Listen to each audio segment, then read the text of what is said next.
Hello friends, once again welcome back to the Gyan simplify YouTube channel. Recent గా అనగా 17 September 2024 నిన్న Israel యొక్క intelligent agency అయినటువంటి Mossad Lebanon లో స్థిరమైనటువంటి హెజ్బుల్లా మిలిటెంట్ గ్రూప్స్ ఊహించని రీతిలో పేజర్ అటాక్స్ తో హెజ్బుల్లాలోని మిలిటెంట్స్ 10 మందికి పైగా చనిపోగా 3,000కు పైగా గాయాల పాలయ్యారు. ఈ అటాక్ ని ఇజ్రాయెల్ మరియు హమాస్ల మధ్య, అదేవిధంగా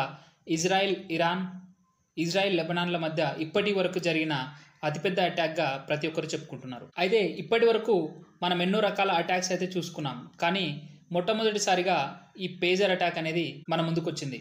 అసలు పేజర్ అంటే ఏంటి? పేజర్ అంటే ఇది ఒక కమ్యూనికేషన్ డివైస్. దీనిని మన స్మార్ట్ ఫోన్స్ రాకముందు అమెరికా మరియు బ్రిటన్లలో అతి ఎక్కువగా ఉపయోగించేవారు. ఈ పేజర్ అనేది 1 వే మరియు 2 వేగా ఉంటుంది. అంటే ఇది ఓన్లీ మెసేజెస్, టెక్స్ట్ ఫార్వర్డ్ చేయడానికే ఇవి ఉపయోగపడతాయి.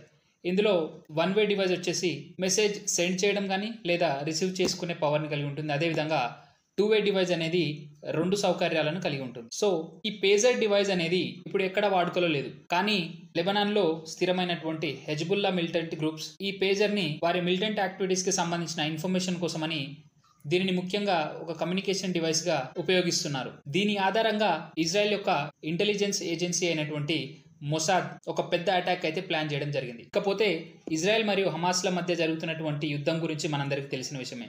కానీ ఈ ఇజ్రాయెల్ మరియు హమాస్ యుద్ధం మధ్యలో ఈ హెజ్బుల్లా ఎక్కడి నుంచి వచ్చిందని చెప్పేసి మీ అందరికీ ఒక డౌట్ రావచ్చు. సో ఈ డౌట్ క్లియర్ చేసుకోవడానికి ఈ కంప్లీట్ వీడియోని చూడండి. సో ఇజ్రాయెల్ మరియు హమాస్ వార్ అనేది 7th అక్టోబర్ 2023లో గాజాలో ఉన్నటువంటి హమాస్ మిలిటెంట్ గ్రూప్ ఆకస్మికంగా ఇజ్రాయెల్ పై రాకెట్ దాడులను జరుపుతుంది. అలా జరిపిన తర్వాత ఇజ్రాయెల్ హమాస్కి అగెన్స్ట్గా యుద్ధం ప్రకటిస్తుంది. సో ఈ యుద్ధంలో ఈ పేజర్ అటాక్ దారి తీయడానికి ముఖ్య కారణాలుగా 2 సంఘటనలను చెప్పుకోవచ్చు. ఒకటి చూసినట్టయితే జూలై 30, 2024లో హెజ్బుల్లా కమాండర్ అయినటువంటి ఫువాద్ షుక్ర్ని లెబనాన్ క్యాపిటల్ అయినటువంటి బెయిరూట్లో ఇజ్రాయెలీ ఎయిర్ స్ట్రైక్ ద్వారా చంపడం అయితే జరుగుతుంది. అదే సమయంలో హమాస్ పొలిటికల్ లీడర్ అయినటువంటి ఇస్మాయిలీ హనియని ఇరాన్ క్యాపిటల్ అయినటువంటి టెహ్రాన్లో డ్రోన్ అటాక్తో ఇజ్రాయెల్ ఈ ఇస్మాయిలీ హనియని చంపడం అయితే జరుగుతుంది. అసలు హమాస్ అనేది గాజాలో ఉన్నటువంటి మిలిటెంట్ గ్రూప్. ఆ మిలిటెంట్ గ్రూప్కి హెడ్ అయినటువంటి ఇస్మాయిలీ హనియే ఇరాన్కి ఎందుకు వెళ్ళడం జరిగిందంటే, ఆ సమయంలో ఇరాన్ ప్రెసిడెంట్ అయినటువంటి ఇబ్రహీం రైసీ హెలికాప్టర్ క్రాష్ ద్వారా మరణించడం అయితే జరుగుతుంది. ఆ తర్వాత ఇంటర్నల్గా జరిగినటువంటి ప్రెసిడెంట్ ఎలక్షన్లో మసూద్ పెజెస్కియాన్ గెలవగా ఆయన ప్రమాణ స్వీకారానికై అన్ని దేశాల నుంచి ప్రతినిధులను పిలుస్తారు. ఆ సమయంలో మన భారతదేశం నుంచి హోంశాఖ మంత్రి అయినటువంటి అమిత్ షా గారు వెళ్ళడం అయితే జరుగుతుంది. సో అదే పనిగా హమాస్ లీడర్ అయినటువంటి ఇస్మాయిలీ హనియే కూడా ఆ ప్రమాణ స్వీకార సభకై వెళ్ళడం అయితే జరుగుతుంది. అదే సమయంలో ఇజ్రాయెల్ ఈ అటాక్తో ఇస్మాయిలీ హనియని చంపుతుంది. ఈ విధంగా లెబనాన్ మరియు గాజా ఈ 2 ప్రాంతాల నుంచి అప్పటి నుండి ఇజ్రాయెల్ చిన్నపాటి అటాక్స్ అయితే ఎదుర్కొంటుంది. అదేవిధంగా ఇజ్రాయెల్ కూడా ఆ అటాక్స్ రిటాలియేషన్లో అనేక సార్లు వీరిపై బాంబింగ్ కూడా వేయడం జరిగింది. సో ఇప్పుడు గాజా నుండి హమాస్ మిలిటెంట్ గ్రూప్ మరియు అదేవిధంగా లెబనాన్ నుంచి హెజ్బుల్లా మిలిటెంట్ గ్రూప్స్ ఇవి 2 ఇజ్రాయెల్పై దాడులకు దిగడం అయితే జరిగింది. ఇకపోతే ఇలాంటి అటాక్స్ని ఎదుర్కోవడానికి ఇజ్రాయెల్లో మొసాద్ అనే ఒక ఇంటెలిజెన్స్ గ్రూప్ ఉంది.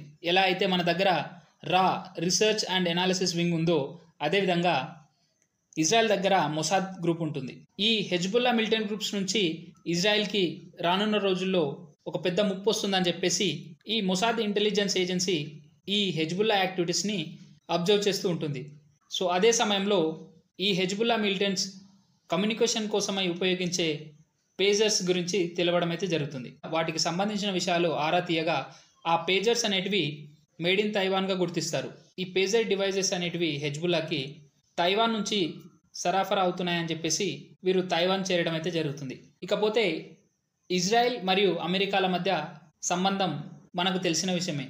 అదే పనిగా అమెరికా మరియు తైవాన్ల మధ్య ఉన్నటువంటి సంబంధం ఏ విధంగా అయితే ఇజ్రాయెల్ మరియు అమెరికాల మధ్య ఉందో, అదేవిధంగా ఈ తైవాన్లో తయారవుతున్నటువంటి ఈ పేజర్ ఫ్యాక్టరీకి ఏదో విధంగా దేశంలో ఉన్నటువంటి నేతల సహాయంతో ఈ మొసాద్ ఆ ఫ్యాక్టరీలో ఎంటర్ అవ్వడం అయితే జరుగుతుంది.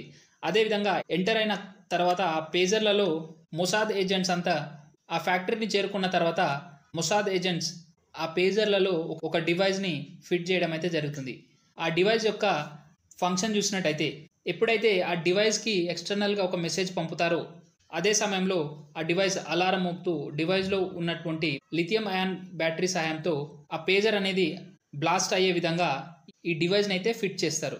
సో అప్పుడే మొసాద్కు అందిన ఇన్ఫర్మేషన్ ప్రకారం లెబనాన్లో ఉన్నటువంటి ఈ హెజ్బుల్లాకి కొన్ని 4 నుండి 5,000 పేజర్ డివైస్లు కావాలని చెప్పేసి కోరడంతో ఆ పేజర్లలో ఈ డివైస్ ఫిట్ చేసినటువంటి పేజర్లను పంపడం అయితే జరుగుతుంది.